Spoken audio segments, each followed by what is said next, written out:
Olá pessoal, sejam muito bem-vindos ao canal. Eu sou o Luiz Felipe e hoje vou falar um pouquinho sobre a primeira lei da termodinâmica. Nesse vídeo eu vou comentar qualitativamente sobre os conceitos de calor, trabalho e energia interna. Além disso eu vou falar também sobre a convenção de sinais, ou uma das possíveis convenções de sinais que a gente pode usar na equação da primeira lei da termodinâmica. Isso é algo que o pessoal confunde bastante e eu espero ajudar vocês um pouquinho nisso. No final, vou fazer um exemplo bem simples, só para ilustrar o uso dessa convenção de sinais. Tá beleza? Então, vamos ver como é que a gente faz isso. Pessoal, então hoje a gente vai começar a falar sobre a primeira lei da termodinâmica. O que diz a primeira lei da termodinâmica? Ela diz o seguinte: olha, a quantidade de energia total de um sistema fechado só pode ser alterada a partir de troca de calor ou realização de trabalho. Beleza, mas a gente precisa ir por partes, a gente precisa ir com calma, porque só nessa frase surge um monte de conceito que precisa ser bem definido, para a gente poder entender bem o que vem a ser a primeira lei. O primeiro desses conceitos é o sistema. Afinal de contas, o que vem a ser um sistema? Um sistema nada mais é do que a região do espaço que a gente está focando a nossa atenção, a região do espaço onde está acontecendo um determinado fenômeno que a gente está interessado em analisar. Tudo o que não for sistema, a gente chama de vizinhança. E o que separa o sistema das vizinhanças é o que a gente chama de fronteiras. Então aqui a gente tem um exemplo de sistema, dado por esse cubo aqui. Tudo que está dentro desse cubo é a região do espaço que a gente está interessado em analisar, onde está acontecendo o nosso fenômeno de interesse. Então, isso é o nosso sistema. Do lado de fora, o que está separado do meu sistema, através das fronteiras, é o que a gente chama de vizinhança. A gente pode classificar um sistema de três maneiras. Esse sistema ele pode ser fechado, ele pode ser também isolado ou um sistema aberto. Essa classificação de sistema ela se baseia em o que o sistema troca com as suas vizinhanças. Se ele troca massa, se ele troca energia ou se ele troca os dois, ou se ele não troca nenhum. Então, baseado nisso, a gente diz que um sistema é aberto se ele troca massa e energia. Já um sistema é dito fechado se ele troca energia, mas não troca massa. Agora, um sistema isolado é aquele sistema que simplesmente não interage com a vizinhança. Ele não troca nem massa, nem energia com ela.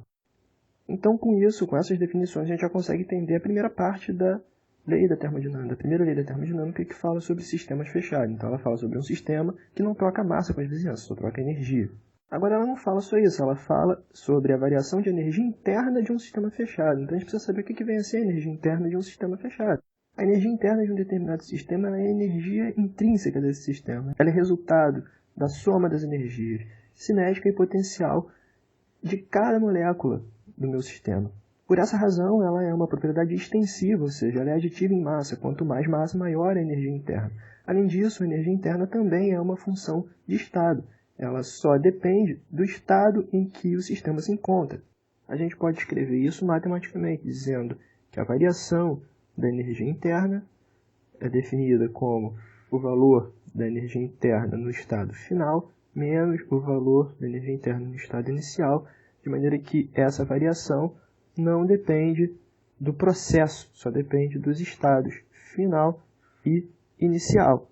Beleza, agora falta pouco para a gente fechar o significado do enunciado da primeira lei da termodinâmica, que diz que a energia interna de um sistema fechado só pode ser alterada a partir de troca de calor ou realização de trabalho. Então a gente precisa relembrar para quem já viu e precisa apresentar para quem não viu o que vem a ser trabalho e o que vem a ser calor, do ponto de vista mais qualitativo por enquanto. Aqui no nosso contexto da físico-química clássica, físico-química 1, a gente vai definir o trabalho como sendo a grandeza física que existe sempre que ocorre um deslocamento contra uma determinada força, enquanto que calor vai ser a grandeza que existe quando existe diferença de temperatura, quando há diferença de temperatura. Então é a quantidade de calor que está relacionada com diferença de temperatura. Vamos imaginar que a gente tem um recipiente aqui, como se fosse um cilindro, com uma parede móvel, que é um pistão. Está aqui o nosso pistão.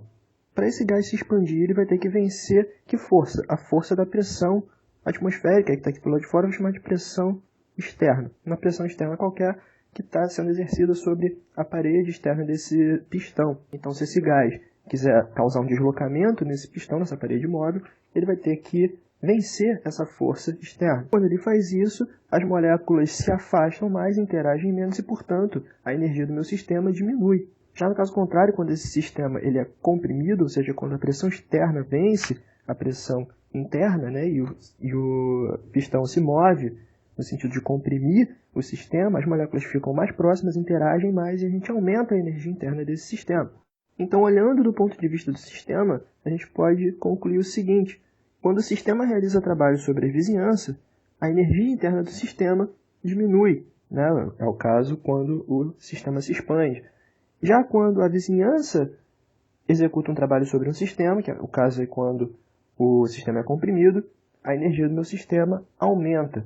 No caso do calor, a gente tem uma situação similar à do trabalho, né? Então, quando o sistema fornece calor para a vizinhança, a energia interna do sistema diminui, ao passo que quando a vizinhança fornece calor para o sistema, a energia interna do meu sistema aumenta. Isso tem a ver com o aumento da energia cinética das moléculas que compõem o sistema com o aumento de temperatura, né? Ou seja, quando você recebe calor. Essa análise que a gente fez do ponto de vista do sistema faz com que a gente defina uma convenção de sinal que vai ser usada na primeira lei da termodinâmica, quando a gente escreveu ela na forma matemática. Tem uma galera que faz uma confusão muito grande com essa questão dos sinais da primeira lei da termodinâmica.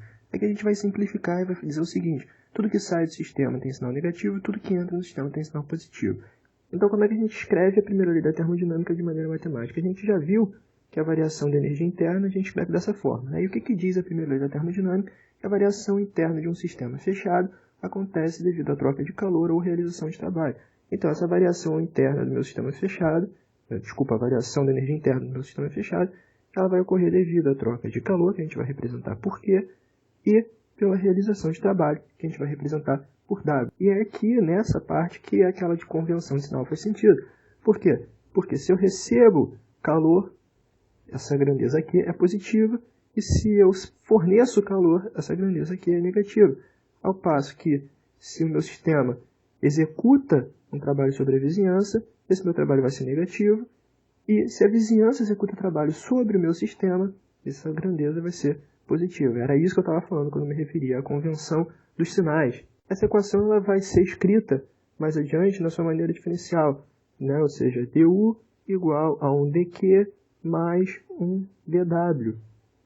Essa forma aqui ela é muito usada na fisicoquímica, ela vai nos ajudar a definir um monte de outras grandezas, a introduzir um monte de outros conceitos, mas a gente vai parar por aqui hoje, né? Antes de terminar, só quero fazer um exemplo. Vamos imaginar então que a gente tem um motor elétrico aqui que produz 15 kJ de energia na forma de trabalho, né? Na forma de execução de trabalho mecânico, por segundo. Então, o trabalho que esse sistema realiza, ele vai ser, segundo a nossa convenção, de menos 15 kJ por segundo, porque é o sistema que está realizando trabalho. Já na forma de calor, a gente sabe que ele perde 2 kJ de calor por segundo. Então, a nossa grandeza aqui vai ser menos 2 kJ por segundo. Dessa maneira, a gente consegue calcular a variação da energia do meu sistema. Ou seja, essa energia, essa variação de energia vai ser dada por menos 2, menos 15, que me dá menos 17 kJ por segundo. Portanto, a energia do meu sistema, quando ele realiza trabalho e perde calor, diminui em 17 kJ. E com isso a gente consegue ilustrar de maneira simples e rápida essa convenção de sinais aí que o pessoal se enrola bastante. Então, beleza? A gente fica por aqui hoje.